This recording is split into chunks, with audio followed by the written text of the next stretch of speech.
I was deciding not to record. What's going on, everybody? Welcome to another episode of Off the Couch Boxing. I am your co-host, Reckless Rex Ruger, along with the Alexis Arguello Puppet. And I'm your other host, Frank Benji's, back with another one. Back with another one, indeed. And one that I've been cultivating here for quite a while, man. We'll get him in here, man. Finally making it happen. There he is. Finally, Ray. We finally got a chance to make this happen, man. He's freezing up a little bit or something. Yeah, you're frozen a little. Yeah, it is freezing out. Yeah, it is. I got you now. I got you. How's it going, man? I'm good, man. Just sitting right now and enjoying the weekend, you know. How you guys doing? Good. We're good, man. We're good. I'm glad we finally got a chance to make this happen. Ray BELTRAN, of course. I got to ask you right off the bat, man, because some of the big news in boxing right now is it's looking like we may actually see a Terrence Crawford, Canelo Alvarez fight. Now, you went the distance with a guy like Terrence Crawford. How does he fare, in your opinion, against a guy like Canelo? You know what? I got nothing but respect for Canelo, you know, but I'm you know, how do I say it, man? Just don't want to say something wrong, but Canelo is the more, but Well, you're getting frozen. You're getting frozen. The one that frozen again. Yeah. You might just be in a bad spot where your reception's not good. Let me try to move. What?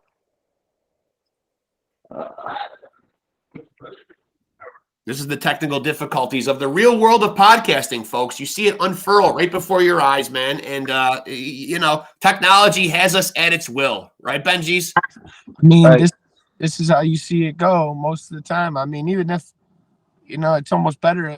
Oh, there he is. That's better. That seems better. Yeah. Better now? Yeah. Now, go ahead. Now, speaking to your point about how Canelo would fare against Crawford. You know what? Canelo, to me, you know, the way his career has been done, he's very popular fighter to me. I see Canelo with the same, you know, type of, how you say, personality like Oscar De La Hoya, like Ryan Garcia, like those guys are very popular. And because they bring so much money to the table, to the business, boxing business, they made him to be the greatest. But because they generate so much money, they pick and choose and manipulate the game on their favor. You know what I mean? Yes. Yeah. So I'm the type of guy that I really love fighters like that really fight this straight up. You know, like I mean, no weight clubs. You know, like a real champion. I mean, I'm not saying Canelo is not. Don't get me wrong. It's just like two different type of idols. You know what I mean? The people's idols, they earn their way the hard way. You know what I mean? I'm not saying Canelo don't, but the way Canelo he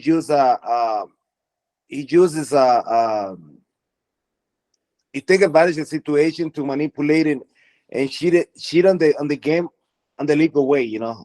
I agree with you. I agree with you. So it's not fair for me to say the best when he's the only one. He's like a rich kid that buy the opportunities, and the other ones can prove themselves because they don't bring the same type of money to the table. They don't get the opportunities. So it's a lot of other great fighters. I'm not saying Canelo is not the best, but because the way he's a business fighter, he's a business champion, and it's okay. I'm not saying it's wrong. Yeah, I'm just saying the way to manage careers is a business, and it's okay. I support it too because you never know. You would be in the same situation where maybe anybody would do the same thing. You know what I mean? Yeah. We all want to make a buck. I'm curious while you're on that point, speaking to that same topic, like the Jake Paul or like Ngannou versus Tyson Fury. What do you think about those? Because that's kind of like under the same kind of umbrella as what you're saying. Like they're still making money, but like, is it good for the sport or bad for the sport? Well, you know what? I mean, what Jake Paul is doing at the beginning was kind of bothering me a little bit, but just you have to see it like this. Every time a big promoter have a hot prospect, they don't put him right away with the second or fight for a world title fight. Right. They build them up little by little. The Jake Paul brothers, I mean, they're doing the right thing. I mean, the difference between them and us, they have the following, you know what I mean, and that make them they make things happen because they're following. But at the end of the day, they fighting real fights. They taking a big chance, you know, fighting like 10, 12 round fights, you know what I mean? They have to work their ass off, you know what I mean? They're doing what they have to do to be ready for a fight. I mean, like, I mean, I can hate them because they have the following. Right. You know, right. The difference between them and the other prospects is they already have the following. You know what I mean? I'm with you. I'm with you, Ray. Let's hate them. It feels better to me. Yeah. No, but you know what? I don't. I also applaud those guys because I think they're maybe the only ones, the few ones that I don't even ever heard any other promoter that gives some extra money to the fighters on the undercard, and they do. Yeah, people are getting paid on those cards. Yeah, definitely. You know what I mean? And I think that says a lot about them. You know what I mean?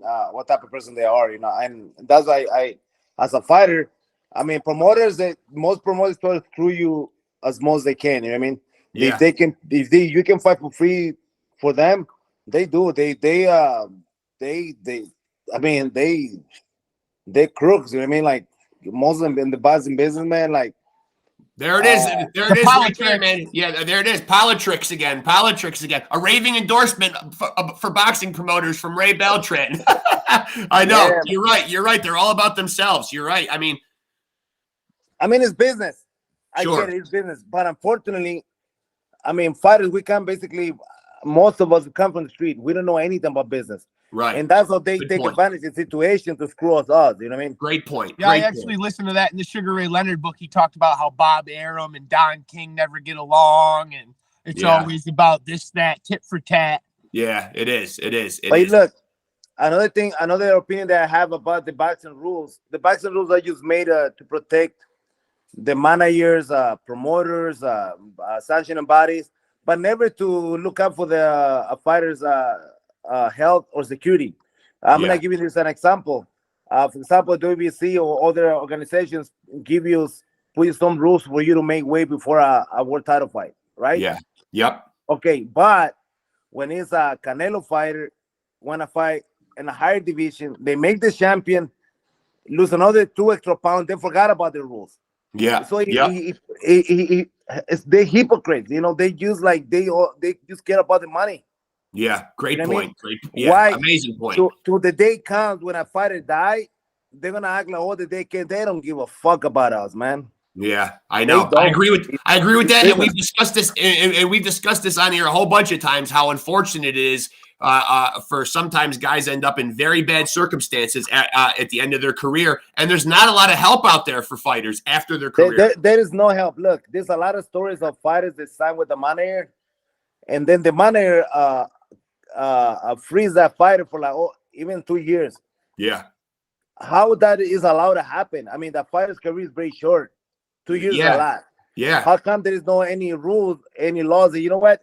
While you fix your issues, you have to keep fighting. You keep making your percentage, and when you're done with it, you're done. But why you freeze a fighter? I mean, that's what I'm saying, man. This is the pimps and prostitutes business.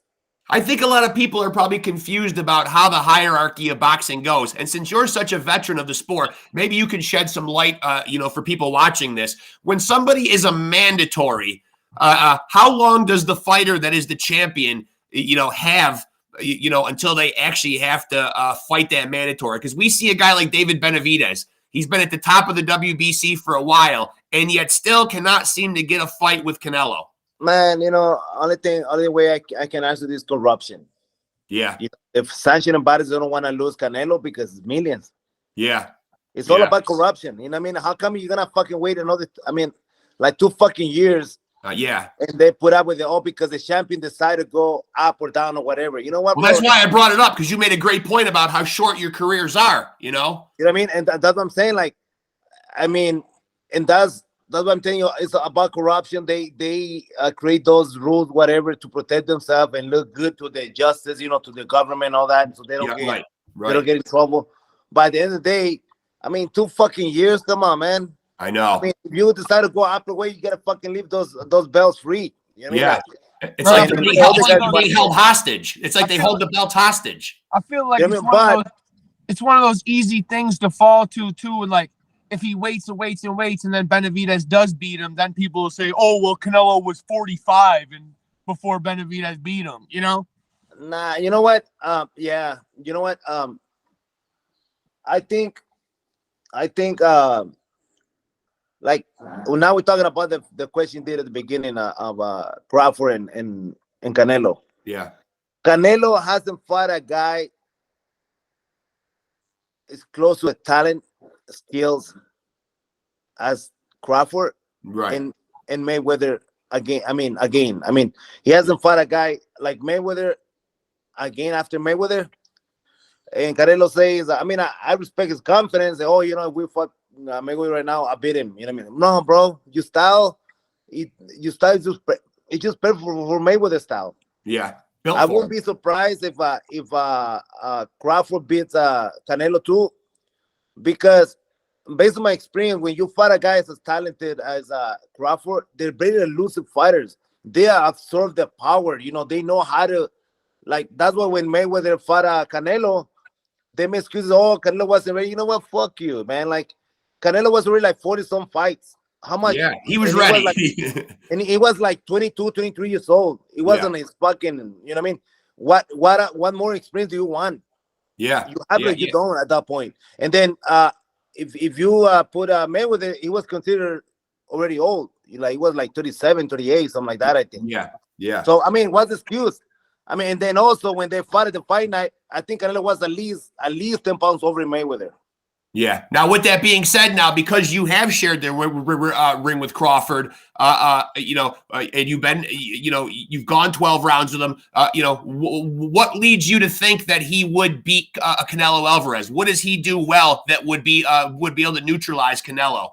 Man, look, I'm gonna give you some few words, man. Crawford is like a scanner, man. He scan you. If you've seen a lot of fights, man, the first 2-3 rounds, after those 2-3 rounds, man, he start picking you apart. Yeah. It's like boom, boom, working you out. It'll make you look easy. He doesn't even run, man. He's in front of you. Yeah, that's true. Yeah, man, that guy is so fucking special, man. That I mean, Canelo hasn't fought nobody like Crawford ever before. Yeah. And man, like I believe, I mean, if they fought, I mean, I don't even compare myself to Canelo, you know. I mean, I nothing but respect to him or any other great champions. But I fought a lot of champions. I mean, I sparred a lot of them champions in the gym. You know what I mean? Manny Pacquiao, Amir Khan, a lot of sparring with Manny Pacquiao. A lot of sparring with Manny Pacquiao. You know, and a lot of very elusive fighters. I mean, when I fought Crawford, man, that guy was always a step ahead of me. Like he knew what I was going to do all the fucking time. I never felt lost because I was so focused. I never really felt like I lose control of myself, everything. But I felt that every move I made that I thought I had it, boom, it was a step ahead of me already. You're like, oh shit. But yet a lot of people would say that you were successful though, because you did go the distance with him though. I mean, a lot of guys don't even make it that far with him. Yeah, you know what? I think Crawford, even after our fight, after over time, he gets better and better and better, man. I mean, that guy is just so special. I won't be, like I said, I won't be surprised if we fight Canelo. I mean, Canelo, I think the only way Canelo's gonna beat him is by knockout if he got him good. Yeah. But if he go the distance, I mean, I think Crawford's gonna beat him, man. Your assessment was right on, though. I think I agree with it because every time Canelo fights a guy who's like slick and can move around and make you miss, he loses. Like Bivol, even Bivol. Yeah. You know what I mean? He's right in front of you, but he makes you miss. He's got that skill. Canelo can't handle with that. And what you have to understand also is that Canelo, he try to find a way. He take his time. It's very slow pace in his flat footed. You know, I'm not saying, don't get me wrong. You know, I'm not saying it's very very talented. But if you really pay attention on his fights, he takes his time. You know what I mean? He hasn't faced anybody that really make him fight. And that's what I see. If Canelo fight Benavidez, I think if Canelo doesn't beat in the fourth up to the fifth round, Benavidez can start like making work and get. And Benavidez is not gonna respect him like before. Right. Benavidez is like, I seen Benavidez spar people. You know, two world champions. People might say, oh, but this sparring is different. No, that's stupid, man, because they both of them, they're world champions. They go at it. You know what I mean? Yeah. So you know what they're capable to do. You know what I mean? And Benavidez, man, give up Bivol like hard time, man. Yeah. Hard time, man. And that's what I'm saying. If Benavidez be very aggressive, and don't let Canelo get comfortable, after 5-6 rounds, Canelo's gonna gas out. Yeah. Yeah. He gas out, and on his fights.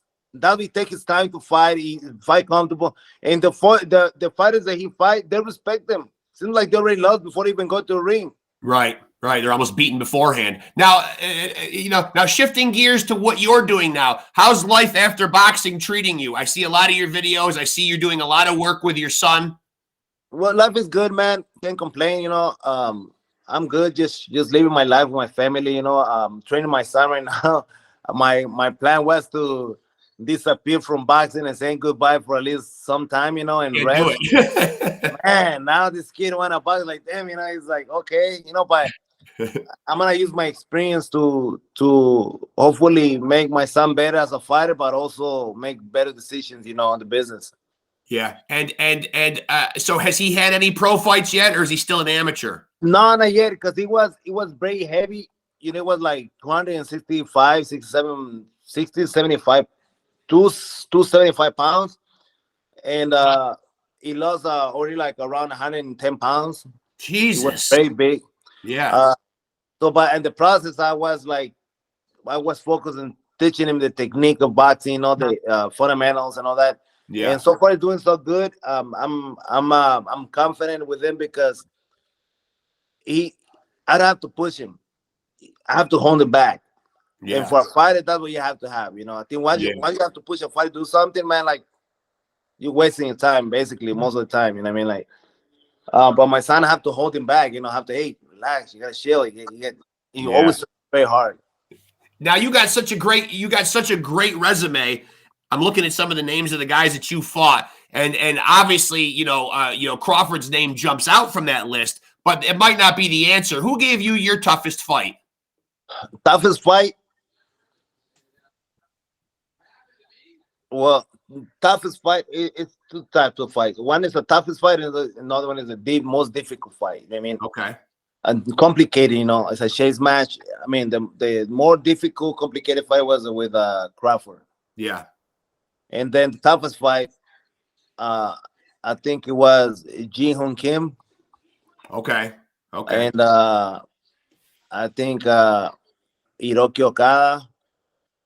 And another Mexican, Moises Fuentes, something like that, a guy from Mexico. That's my point. It's always the guys you don't expect. I'm looking at all the big names on your resume, and I'm thinking you might say one of those. I mean, Richard Comey, Jose Pedraza, Mason Menard, Hank Lundy, but it's always those guys that you don't think are going to give you the toughest fight. They're not always the obvious choices. You know what? Even with when I lost to Richard Comey, even if he pulled me down, all that, but it's crazy, man. Like, I'm gonna tell you something. It's just I never talk about it. When I fought Richard Comey, I didn't feel like I lose because what I experienced inside the ring, when he put me down the first round and I came back, by the third round, he was very worried. Like I saw his face, like he knew it was gonna be a long night. Yeah. I feel like the fight was still close when they stopped it. I mean, closing the way that my performance, it was up because of the knockdowns. But I'm saying it was competitive. Right. And I feel like my hope was that after like eight round, I was gonna start like pressing the gas. Because I remember that I felt him and he was like, I say, man, like, I don't want to sound arrogant and all that, but I took his heart, man. Like, even if I lose, I knew like I own his heart. I saw that on his face. It was worried. Yeah, you know what I mean? That's a victory. That's a victory in and of itself. Yeah, you know what I mean? So, yeah, they stopped the fight. I mean, I'm not making excuses or not complaining at all, but I feel like because of the politics and the way the plans they had and all that, they knew sometimes I come back and I win, you know what I mean? So if I won the fight and the last 3 or 4 rounds, um, the TV had plans to fight the champion against Teofimo Lopez. If I win the fight, the title was going to be vacant. And the plan for the TV and the promoter was going to be off. So I think because I seen all the fight when the opponent, the fighters being so hurt and they all barely wobbling and all that, and they let it continue. I wasn't even like that, you know what I mean? Hey, they up there, man, in that boxing, the politics, man, they make up whatever win they want. Because Oscar versus Trinidad is the one to cite if you want to cite a terrible one. Yeah, you know what? Oscar and Trinidad. We've seen a lot of bad ones. We've certainly seen a lot of bad ones. And just to make that point, boxing does need to get better. It really, and we've talked about that on here. I don't know what the answer is. Maybe have these boxers be trained a little better, or maybe have the fights reviewed afterwards with other judges to make sure that they got it right. But we do still see some pretty terrible decisions. Unfortunately, I think it's gonna just get worse.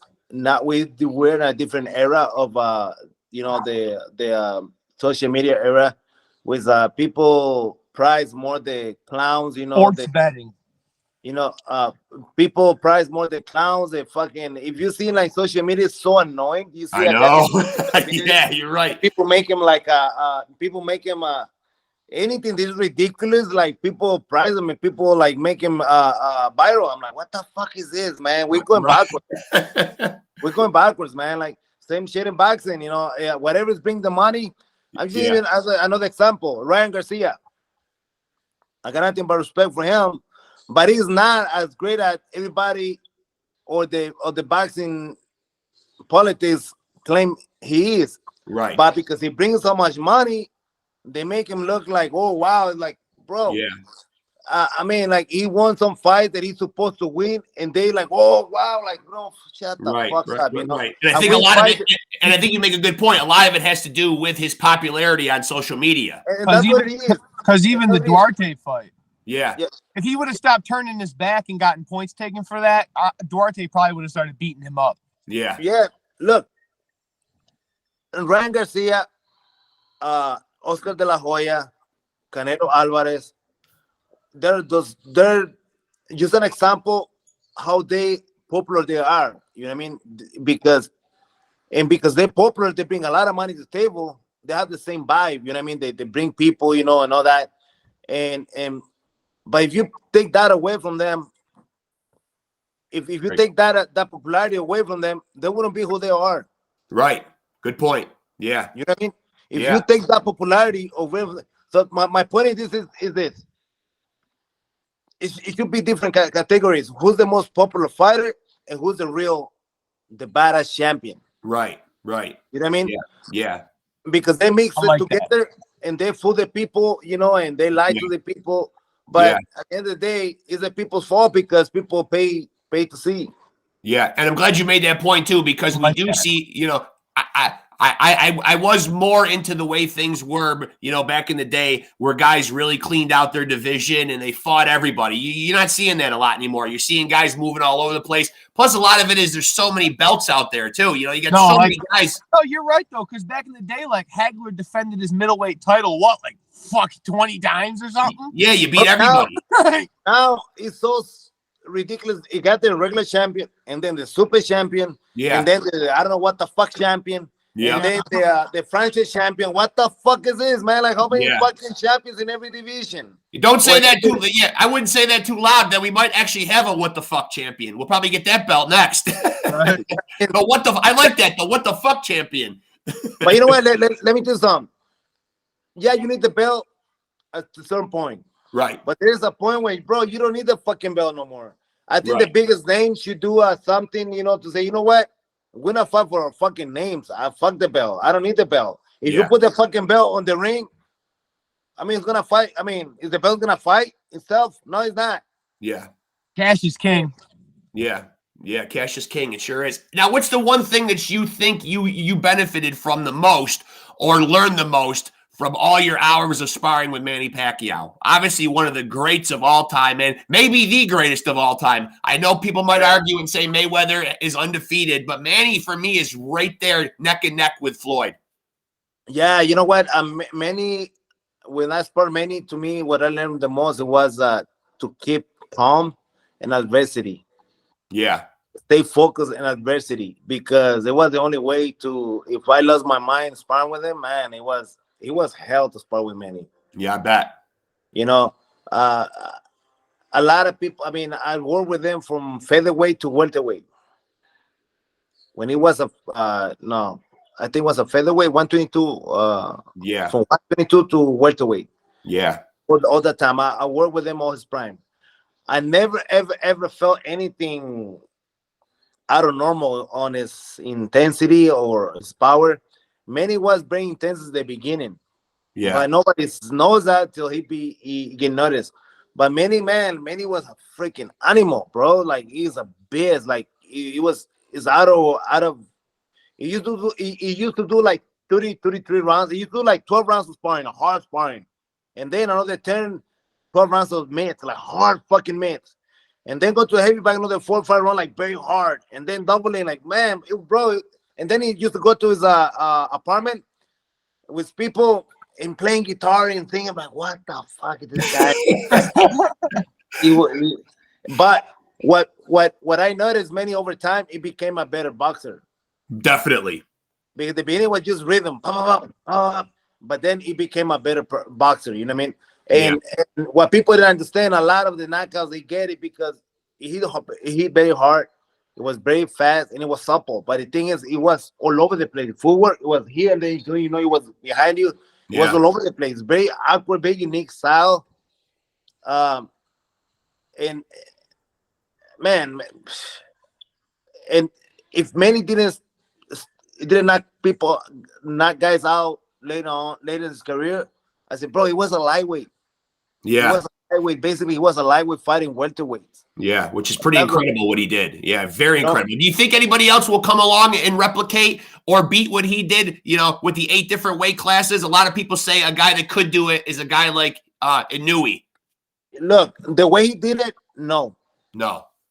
But the way things looking now with so much fake bullshitting on boxing and they manipulate the situation, it will be another, maybe somebody to make weight class, this and that, and all that fucking bullshit, you know, to, you know what I mean? The way he did, I mean, to sell bullshit to the people, you know what I mean? That's what they do.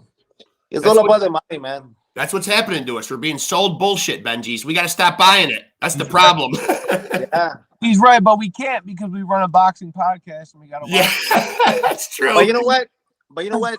I would love to see a media reporter that talks the truth about boxing. Yeah, we try. We do try. Yeah. Seems like most of everyone, single one of them, because they want ratings. So they go with the flow. Promoters want money, people want money, they want ratings, and they go with the flow but nobody really say the truth. Nobody talk about the dirty part of boxing. Right. Well, you know what I mean?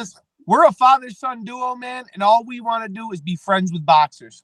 Yeah. That was our goal when we started this. I mean, we got the utmost respect, and that's why, like, we never call any guys a bum. I think anybody that climbs through those ropes deserves the utmost respect. And you know, we're so passionate about the sport that we just really want to see it, thrive. A lot of the stuff that we talked about, aftercare for boxers, having guys make the best fights, not having all this bullshit with the hydration clauses and in the Twitter arguments and all that stuff, just bringing it back to a simpler time, You know what? It bothered me when I heard people even talk about bombs.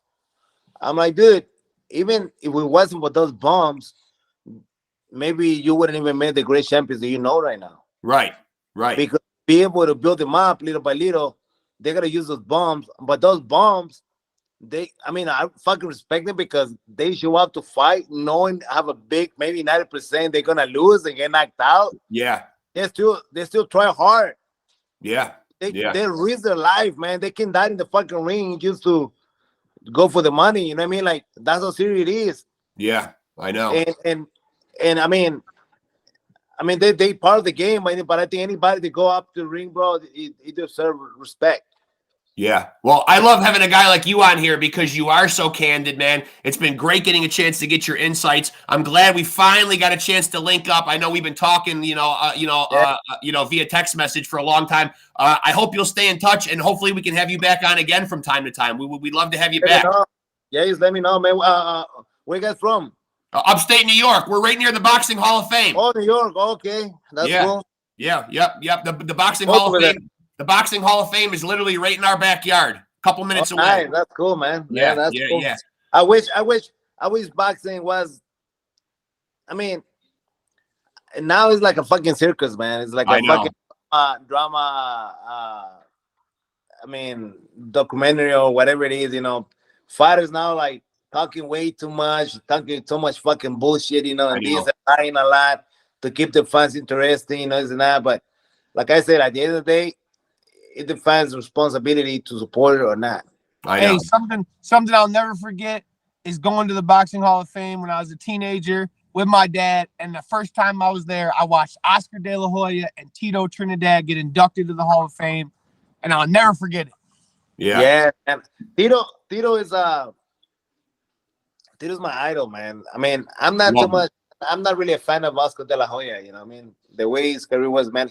If you pay attention in Tito Trinidad's career and Oscar De La Hoya, every single fighter that Tito and De La Hoya fought each other, against, like De La Hoya wait for Tito to fight the guys first, and then De La Hoya get the leftovers. Good point. A lot of, I mean, yeah. A lot of them.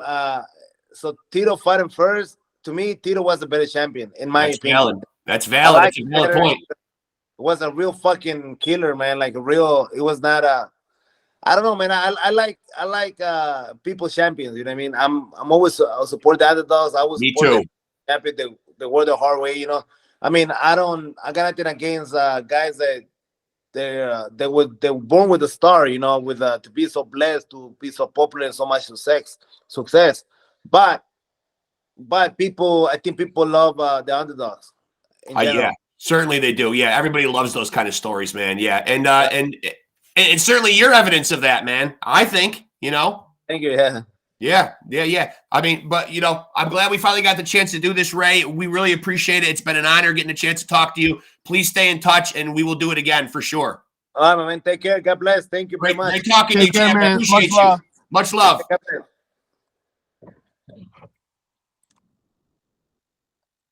And there he goes, folks. The great Edgar Ray Beltran, 37-10.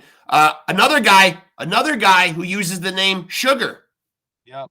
And I know we got another one to cook up. So I'm just going to go ahead and get right to it and say that I'm going to quote the great American poet Gary Busey by saying that I can go 15 seconds with anything. Yeah, you kind of can. You kind of can go 15 seconds with anything. And I am going to say, as I send this link, if you want to be a champion, you got to roll with the champs. Oh, and by the way, also don't forget to like and follow us on Facebook, and like and subscribe and hit that notification bell. And that will guarantee you being a champion.